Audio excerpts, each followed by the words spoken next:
Stock market में सबसे बड़ा कंफ्यूजन होता है फ्यूचर और ऑप्शंस। सुनने में स्मार्ट लगता है लेकिन समझने में सबको कंफ्यूज कर देता है। जब मैं पहली बार फ्यूचर एंड ऑप्शंस के बारे में सुना था तो दिमाग से सब बाहर जा रहा था। यही सिचुएशन आपकी ना हो, इसीलिए ये वीडियो आपके लिए है। एंड तक देखिएगा। इस वीडियो में मैं आपको डेरिवेटिव्स, फ्यूचर और ऑप्शन सब कुछ एकदम सीधे शब्दों में एक्सप्लेन करूंगा, step by steps with example, ताकि बिगिनर्स भी आसानी से समझ सके।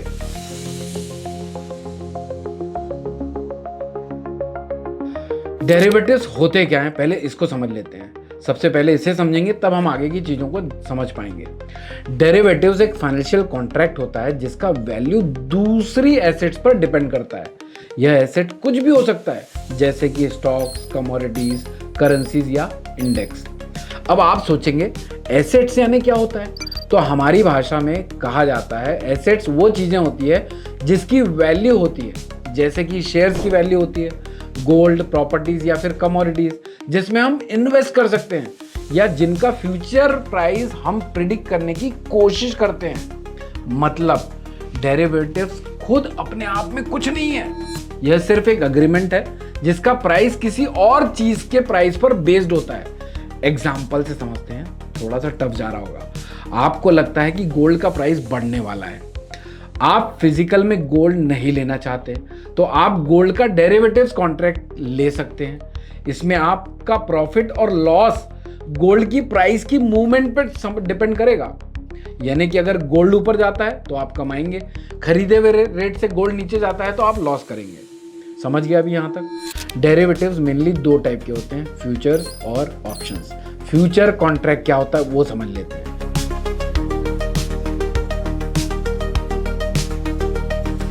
फ्यूचर एक एग्रीमेंट होता है जिसमें दो पार्टीज डिसाइड करती है कि वो किसी एसेट को एक फिक्स्ड प्राइस पर एक फ्यूचर डेट में बाय या सेल करेंगे।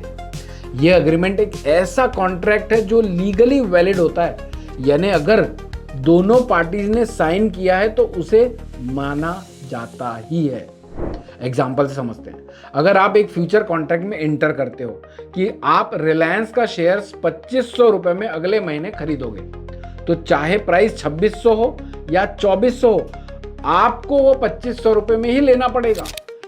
की पॉइंट समझ लें यहाँ पे। फ्यूचर्स में बायर्स और सेलर दोनों को कॉन्ट्रैक्ट पूरा करना पड़ता है, यानी भविष्य में।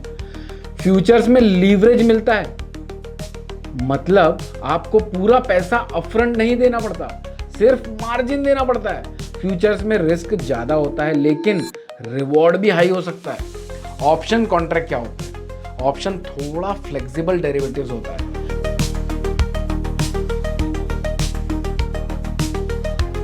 इसमें आपके पास राइट होता है लेकिन ऑब्लिगेशन नहीं होती किसी एसेट को फ्यूचर में खरीदने या बेचने का।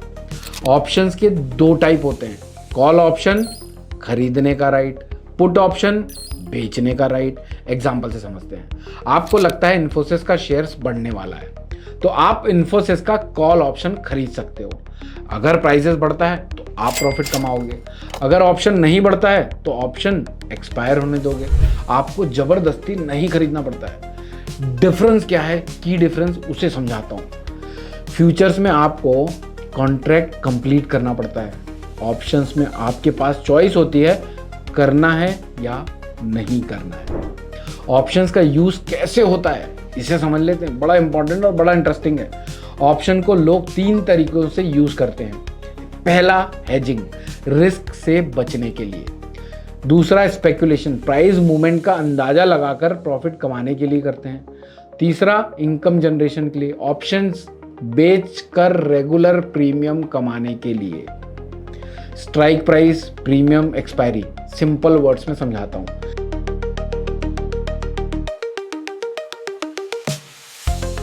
स्ट्राइक प्राइस वो प्राइस है जिसमें आप एसेट को फ्यूचर में खरीद या बेच सकते हो। अब प्रीमियम क्या होता है? ऑप्शंस खरीदने के लिए जो पैसा आप देते हो ये नॉन रिफंडेबल होता है। एक्सपायरी डेट क्या है? वो डेट जिसके बाद ऑप्शंस वैलिड नहीं रहता है। एग्जांपल से समझते हैं, थोड़ा टफ हो रहा होगा। आप एक कॉल ऑप्शन लेते हो रिलायंस का 2500 की स्ट्राइक प्राइस पर।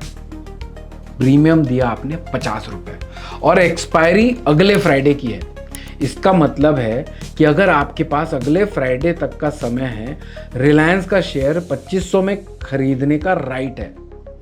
अगर उस समय रिलायंस 2600 का हो गया तो आप प्रॉफिट में हो, अगर 2400 का हो गया तो आप ऑप्शंस छोड़ दोगे और सिर्फ 50 रुपए का लॉस होगा। फ्यूचर्स और ऑप्शंस में मार्जिन क्या होता है?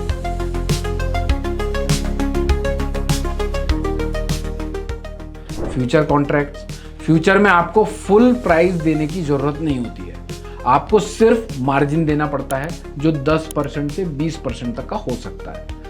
ऑप्शन कॉन्ट्रैक्ट क्या होते हैं? अगर आप ऑप्शंस बाय करते हो तो सिर्फ प्रीमियम देना पड़ता है, लेकिन अगर आप ऑप्शन सेल करते हो तो मार्जिन लगता है जो ज्यादा हो सकता है। रिस्क और रिवॉर्ड का balance, futures high risk high reward. अगर आपका व्यू गलत हो गया तो लॉस भी बड़ा हो सकता है। ऑप्शंस लिमिटेड लॉस, सिर्फ प्रीमियम तक का और पोटेंशियल अनलिमिटेड रिवॉर्ड, लेकिन सक्सेस प्रोबेबिलिटी ऑप्शंस बायर के लिए कम हो सकती है। रियल लाइफ में यूज कैसे करें? इंस्टीट्यूशंस और रिटेल दोनों के लिए होता है। इंस्टीट्यूशंस इन्वेस्टर्स डेरिवेटिव का यूज करते हैं रिस्क हेज करने के लिए। रिटेल ट्रेडर्स मोस्टली स्पेकुलेशन और इनकम जनरेशन के लिए इसे यूज करते हैं। अगर आप बिगिनर्स हैं तो बिना समझे डेरिवेटिव्स में ट्रेड करना रिस्क भरा हो सकता है, पहले समझाना जरूरी है। फाइनल समरी देता हूं इस वीडियो की। डेरिवेटिव्स एक पावरफुल फाइनेंशियल टूल है। फ्यूचर्स आपको लीगली बाइंड करते हैं, ऑप्शंस आपको फ्लेक्सिबिलिटी देते हैं। दोनों के प्रॉस और कॉन्स होते ही हैं। समझ के ट्रेड करोगे तो ही फायदा होगा। और आज ट्रेडिंग इतनी आसान हो गई है कि आप सिर्फ 1 मिनट में पंच ऐप के थ्रू फ्यूचर और ऑप्शंस के ऑर्डर लगा सकते हो। और बात यही नहीं रुकती। पंच ऐप पर आप लोगों को मिलेगा सिंगल स्क्रीन इंटरफेस, जिसमें आप डायरेक्टली चार्ट से ही स्टॉप लॉस, टारगेट, एंट्री सब प्लान कर सकते हो। और सबसे पावरफुल फीचर इंटेलिसिस के लेवल्स जो आपको दिखते हैं डिमांड और सप्लाई जोन्स, ताकि आप समझ सको एंट्री कहां लेनी है और एग्जिट कहां पर प्लान करनी है। ये इंटेलिसिस के लेवल्स डेली अपडेट होते हैं निफ्टी और बैंक निफ्टी के लिए और चार्ट पर ही ऑटो प्लाट हो जाते हैं। ऑप्शन ट्रेडर हो तो चार्ट से ही प्रीमियम देखना, एंट्री लेना, पोजीशंस ट्रैक करना, सब कुछ एक सिंगल स्क्रीन पर पॉसिबल है। आज लोग ऑलरेडी पंच पर ट्रेड कर रहे हैं, लेवल से प्लान बना रहे हैं और आप अभी भी पुराने तरीकों से तुक्का मार रहे हो। Download Punch app now, use coupon code to activate intellisis levels और शुरू करो स्मार्ट और सिक्योर ट्रेडिंग इंटेलिसिस के फ्री लेवल्स के साथ। लाइक करो, शेयर करो और चैनल को सब्सक्राइब करना बिल्कुल भी मत भूलना। मिलते हैं नेक्स्ट वीडियो में। Bye bye. Investment in securities are subject to market risk. Read all the related documents carefully before investing. Registration granted by SEBI in no way guarantee performance offers or provide any assurance of return to investors and traders.